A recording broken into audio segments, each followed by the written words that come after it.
हमारे पास question number 1 दे रखा है जिसमें बोल रहा है कि block kept on inclined plane, rough inclined plane, maximum external force जो कि डाउन द इंक्लाइन लग रहा है वो है 1 न्यूटन, और 1 न्यूटन लगाने पे ये रेस्ट में रहेगा, ठीक है। जबकि बोल रहा है कि while the maximum external force of the incline for which the block is at rest is 7 Newton, the coefficient of static friction mu is, ठीक है।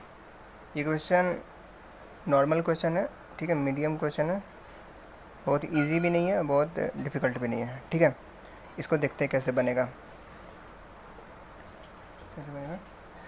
देखते हैं। तो यहाँ देखो इसमें क्वेश्चन में क्या बोल रहा है कि केस 1 दे रखा है, ठीक है। केस 1 के अकॉर्डिंग हम पहले तो सबसे पहले डिसाइड करो कि डाउनवर्ड को हम प्लस लेंगे या माइनस लेना चाहते हैं, क्योंकि हम बात कर रहे हैं वेक्टर्स की, ठीक है। फोर्स एक वेक्टर है तो वहाँ पर मैग्नीट्यूड के साथ डायरेक्शन भी इम्पॉर्टेंट है। तो इस केस में हम डाउनवर्ड को निगेटिव लेना चाहते हैं। पॉजिटिव भी लेंगे तो हो जाएगा, निगेटिव भी तो लेंगे तो होगा, ठीक है।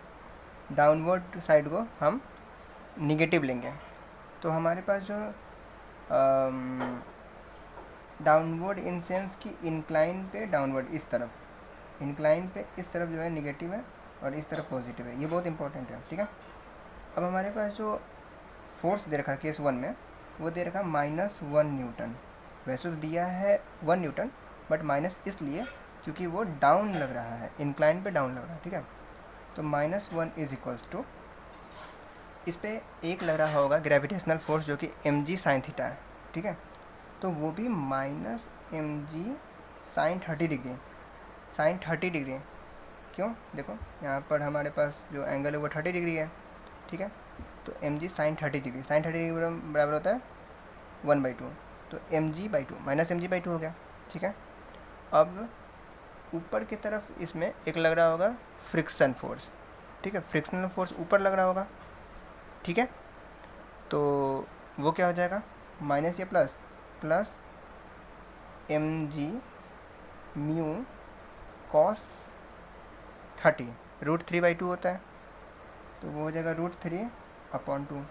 तो ये हमारा पहला इक्वेशन हो गया। दूसरे इक्वेशन में अगर देखें तो हमको 7 न्यूटन अपवर्ड यानी कि +7 न्यूटन इज इक्वल्स टू, इस केस में हमारा जो ग्रेविटेशनल फोर्स है अभी भी वो नीचे की तरफ है, इस तरफ ही लगेगा, जो कि -mg/2 हो जाएगा।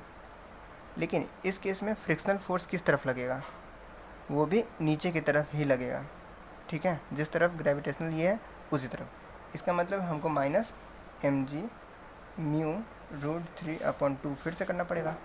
अब कुछ नहीं करना है, दोनों को अगर हम डिवाइड कर दें, डिवाइड कर दिए तो ये उस तरफ गया, क्रॉस मल्टीप्लिकेशन करेंगे तो माइनस प्लस यानी कि mg/2 ये उधर चला जाएगा तो plus √3 mu mg/2 is equals to -7 mg/2 plus 7√3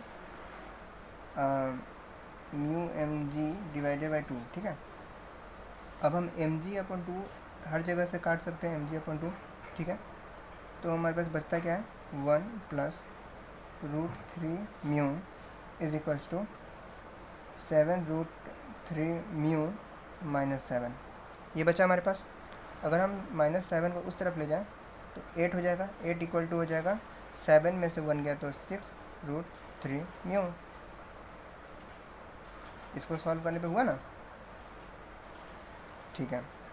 तो अब हमारा क्या हो जाएगा, 8/6√3, 2 4 जा 8, 2 3 या 6√3, 4/3√3, यही हमारा आंसर हो जाएगा। जो कि आंसर कितना हो जाएगा देखते हैं, आंसर डी हो जाएगा 4/3√3, ठीक है। चलो, इस क्वेश्चन में सबसे इम्पोर्टेंट जो था वो सबसे इम्पोर्टेंट पॉइंट था डायरेक्शन का नॉलेज होना, डायरेक्शन के बारे में नॉलेज होना। हमको एक डिसाइड करना पड़ेगा किसको हम प्लस लेना चाहते हैं, किसको माइनस लेना चाहिए। कन्वेंशनली डाउनवर्ड को नेगेटिव लेते हैं, ठीक है, तो हमने भी नेगेटिव लिया। और सबसे इम्पॉर्टेंट चीज़ इसमें ये भी था कि हमको ये समझना था फोर्स अगर ऊपर दे रखा है तो हम +7 न्यूटन लेंगे, अगर नीचे की तरफ फोर्स बता रहा है तो -1 न्यूटन लेंगे। बस इतना सा दिमाग लगाना था, ठीक है।